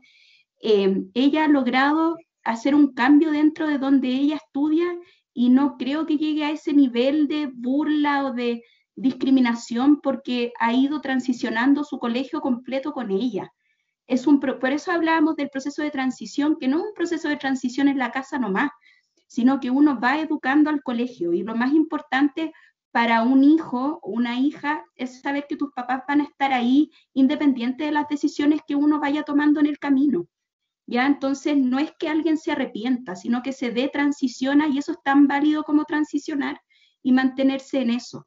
Lo que yo le quiero transmitir a mi hija todos los días, de hecho al estar acá, fue conversado con ella antes. Yo no hago nada que tenga en relación a su identidad sin que ella lo sepa. Lo que yo quiero que ella sepa es que su mamá la ama de manera incondicional hoy día, mañana y en el futuro, independiente de las decisiones que ella tome. Más que ser una niña, ella es una persona, ¿ya? Independiente de que sea pequeña, no por eso no tiene derecho a tener su identidad. Y no por los miedos que pueda tener uno como mamá o como papá a equivocarse, que los tenemos, y cada día tenemos más miedo, ¿cierto? Porque hay más información de cómo hacerlo bien de distintas formas. Puede ser que nos equivoquemos en algunas decisiones, pero cuando está el amor es lo principal. No sé si contesté no sé si Pablo quiera apoyar desde el otro lado más del psicólogo. Y Andreita, muy brevemente, ahí como comentar que también yo entiendo finalmente las aprensiones, los miedos, pero le aseguro que ni el mejor, ni la mejor psicóloga, ni psiquiatra del mundo van a poder validar y van a poder decir si el niño o la niña es trans. O sea, si hace la transición después, la hará y punto. Y el papel médico no sirvió de absolutamente nada. Entonces tampoco no hay nada en el mundo que nos asegure y que yo le pueda decir, porque yo entiendo esto desde lo médico, desde lo psicológico, desde lo neurológico, lo entiendo perfectamente. Y qué más rico que tener algo que me diga, sí, mi hijo es trans y no, o no. Pero tampoco uno a los niños y a las niñas cisgéneros les anda preguntando, chuta, ¿tú estás conforme con ser un niño cisgénero? Yo no le pregunto eso a mi sobrina, no le pregunto eso a nadie. Entonces, yo lo entiendo, mejor que nadie entiendo las aprensiones, pero un papel psicológico, psiquiátrico o médico no van a hacer la diferencia. Eso quiero que quede como muy claro, pero sí, como dice la Andrea, el apoyo incondicional sí va a ser una gran diferencia. Oka, muchas gracias. Pilar Sotomayor. Muchas gracias por las preguntas, las respuestas. Pilar. Pilar había levantado la mano. Estaba lejos del computador. Primero, les agradezco esto porque de verdad es una instancia muy rica. Y segundo, yo lo planteé en el chat, entonces por eso quiero ver la opinión de ustedes, porque en verdad es algo súper personal. Pasa que mi hijo tiene 18, ya está haciendo su transición, y él fue a un endocrinólogo muy recomendado por otros padres trans, de hijas trans, y el endocrinólogo le pidió un certificado psiquiátrico porque a mi hijo le dio una crisis de pánico, porque para él es súper difícil el tema. Él está en terapia desde febrero de este año. Encontró por fin a su psicóloga que lo iba a comprender y que lo ayudó. Él empezó a transicionar ¿cuándo? En diciembre del año, en noviembre del año pasado.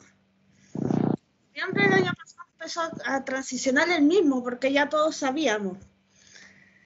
Y el tema es que cuando el endocrinólogo me dijo esto, a mí me choqueó igual, porque yo sé que cómo es mi hijo. Mi hijo es súper tímido hasta que toma confianza. Y que solo por esa actitud de que no supo qué decir y se tapó la cara, se fue, le pidió un examen psiquiátrico para que confirmara si de verdad está en la transición o simplemente es un tema de que, no sé, incluso me dijo que podía ser Asperger, que en verdad lo encontré como muy tirado de las mechas. Y quería saber su opinión, si tal vez busco otro endocrinólogo, a pesar de que me lo han recomendado un montón, o no, porque de verdad yo, claro, al principio era como ya, le pedí ahora con una psiquiatra solo para seguirle el juego a esta persona, pero ahora, después de escuchar a Pablo, que a todo esto con Pablo ya se ríe. Él era psicólogo de mi hija hasta que por cosas de la vida por cosas de trabajo de él no pudo seguir. Entonces nos conocemos. Y lo escuché a él y en verdad todo me hizo sentido. Y quería saber la opinión de ustedes, en verdad. Disculpen, no me largo más. Muchas gracias.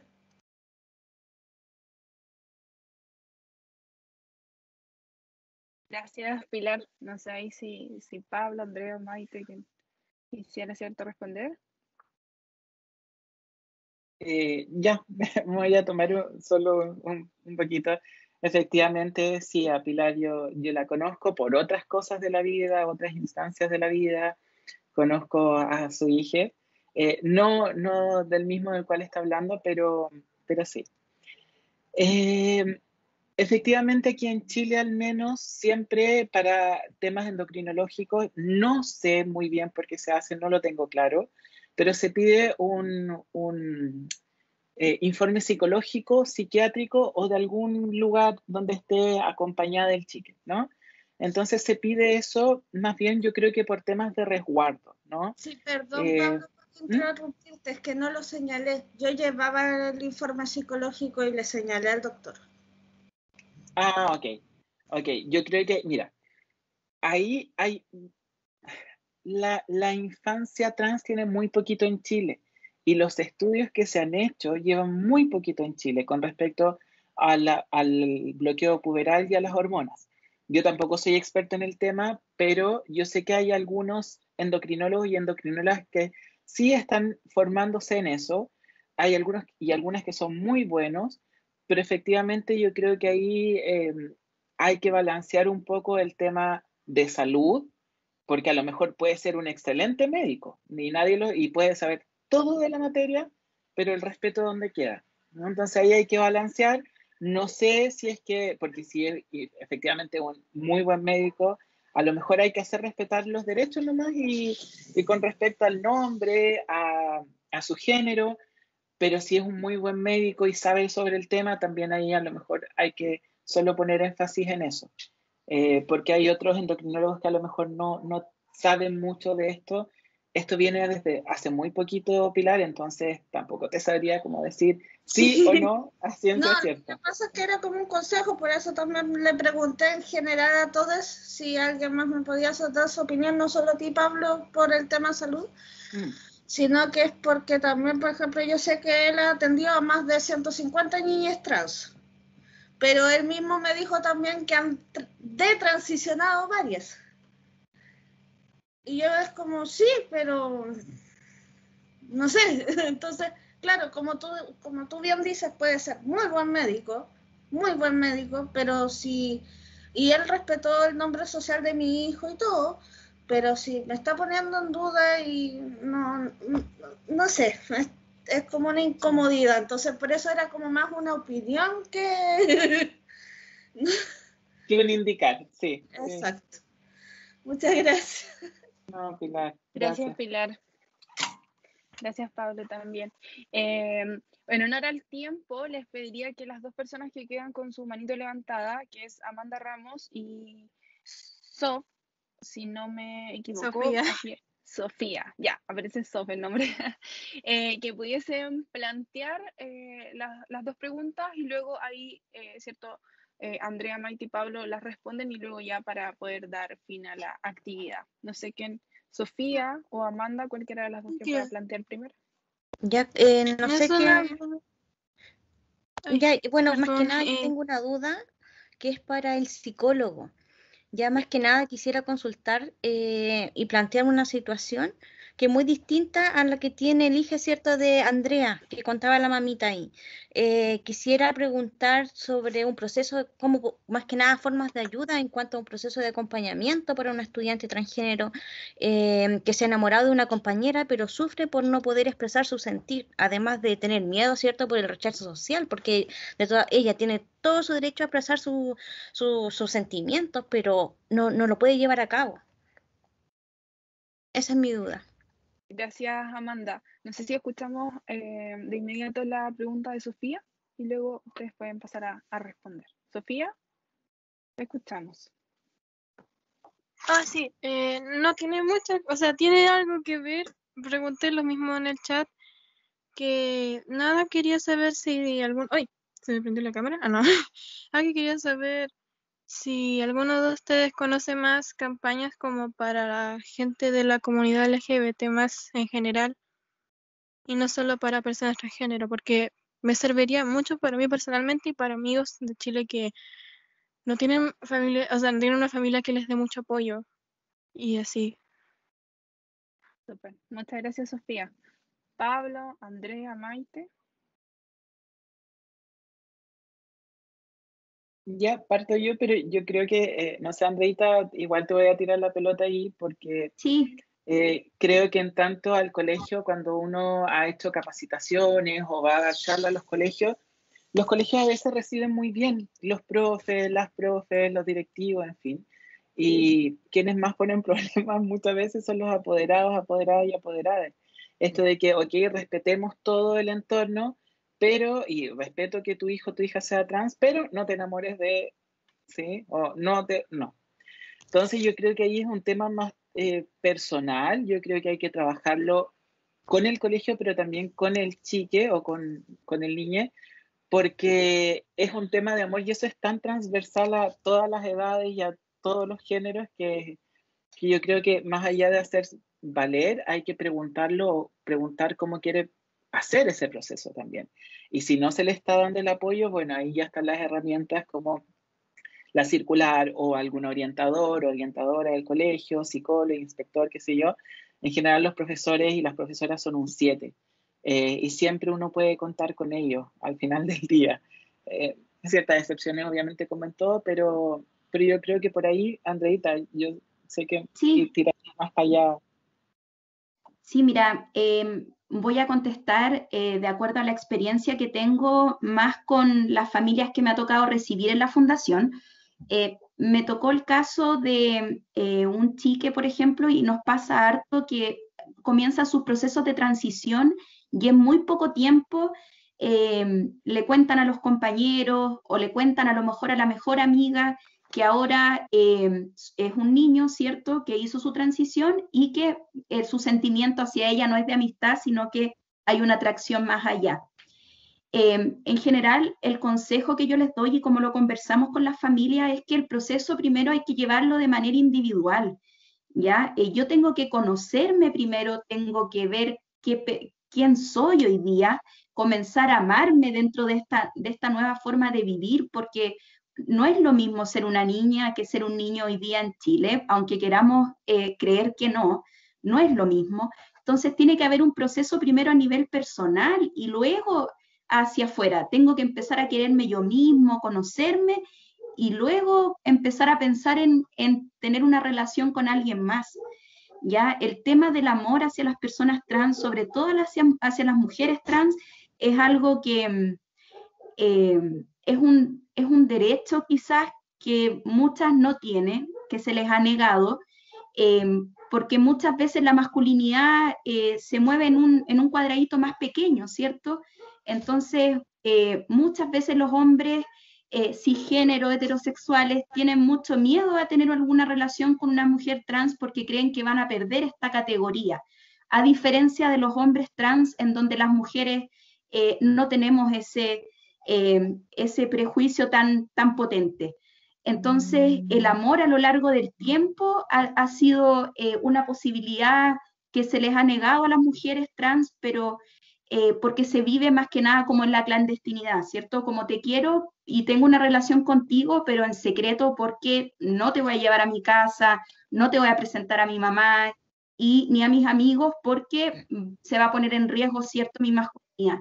Pero mi consejo sería, si es que no hay un proceso de transición hecho de manera individual, familiar, escolar, como corresponde, es muy difícil dar un paso hacia una relación con otra persona.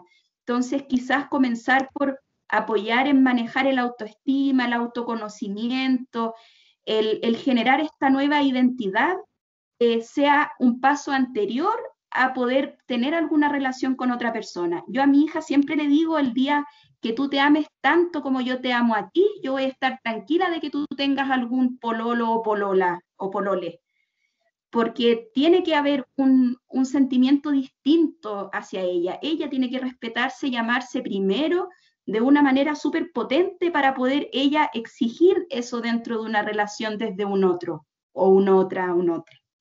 Espero haber podido contestar la pregunta. Sí, es muy compleja la situación y la realidad en sí, porque por mucho que se trate de instalar, ¿cierto?, la diversidad, ¿cierto?, en los colegios, a los profesores, a los estudiantes, muchas veces esta realidad educativa puede ser muy cruel.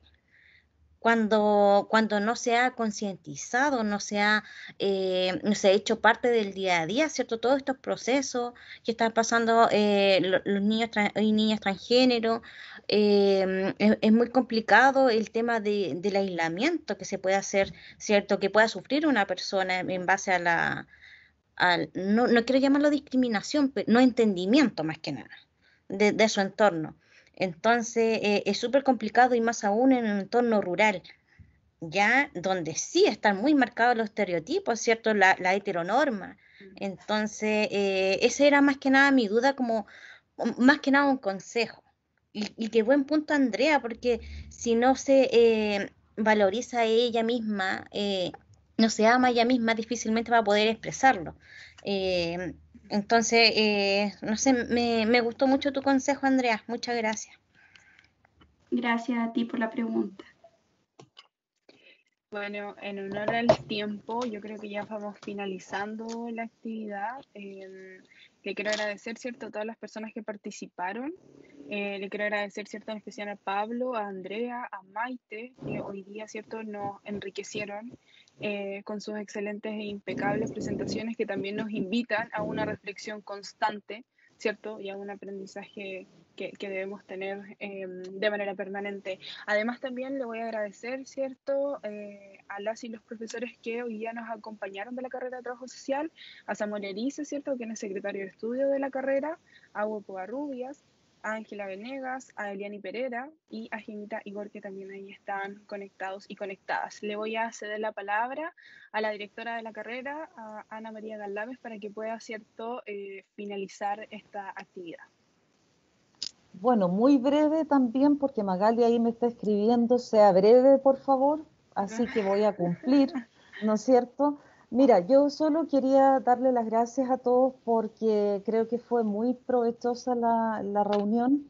No tengo vergüenza en decir que aprendí varias cosas que no sabía, ya varios conceptos que me parece muy interesante y que creo que es una responsabilidad nuestra irlos aprendiendo, sobre todo si estamos en el ámbito de la educación. Bueno, de más agradecer a Pablo, a Andrea, a Maite, a Magali, que ha sido el motor de esto, y por supuesto que a nuestros dos estudiantes, porque me pareció buenísimo que ellos iniciaran, ¿no es cierto?, Bruno Jerez y su compañera Joana Ortega, porque el apellido sí me acordaba. Y recordar que esto se enmarca dentro de un proyecto y la idea es ir construyendo y articulando experiencias, saberes. Todos estamos aprendiendo y ojalá tengamos paciencia porque los procesos de aprendizaje son distintos y ahí hay brechas generacionales que también a veces juegan en contra, pero mientras haya disposición de aprender y de abrir la mente, yo creo que estamos bien. Solo recordarles, porque el nombre es largo, quiero recordar que el proyecto que coordina Magali y que ha hecho posible que hoy día podamos reunirnos se llama Visibilizando la Infancia, transitando una vida con derechos. Y yo creo que eso es muy importante y me voy a aprovechar, Pablo, de repetir unas palabras que dijiste tú que creo que encuadran de manera perfecta con el horizonte de este proyecto, porque tú dijiste que nadie nos puede decir quiénes somos. Somos nosotros, ¿verdad?, quienes tenemos que decir quiénes somos, ¿no es cierto? Y creo que eso es un poco el espíritu del proyecto, proteger y validar el llegar a ser quienes queremos ser. Así es que un abrazo a todos. Muchas gracias, María Victoria, por estar también de derecho acá. Maite, gracias también. Y espero que nos podamos convocar, nos podamos reunir y convocar a tantas personas interesadas en el tema cuando finalice el proyecto y podamos contarles qué es lo que pudimos hacer con la alianza con Fundación Selena. Así que muchas gracias. Así es, como decía cierta la directora, a fin de año ahí probablemente les llegue otro correíto de esta instancia para poder, cierto, difundir los aprendizajes obtenidos y los resultados de este proyecto. Nada más que agradecer, me voy con el corazón pero hinchado de felicidad de ver tanta gente que hoy día se conectó y que en sí, cierto, empezamos ya con este desafío de poder, cierto, sumergirnos en la realidad social, pero en toda la realidad, no solamente en un aspecto de nuestra sociedad y recordar, cierto, que en la diversidad está la riqueza. Así que nada, un abrazo a la distancia para todos, todas y todes. Nos vemos. Muchas gracias. Gracias, Magali. Chao, que estén bien. Buenas tardes a todos. Muchas gracias. Gracias a todos. Chao. Chao. Gracias. Muy bien. Chao, muchas gracias. Chao, gracias por estar. Chao, gracias. Sí. Chao. Gracias a todos. Cuídense. Chao.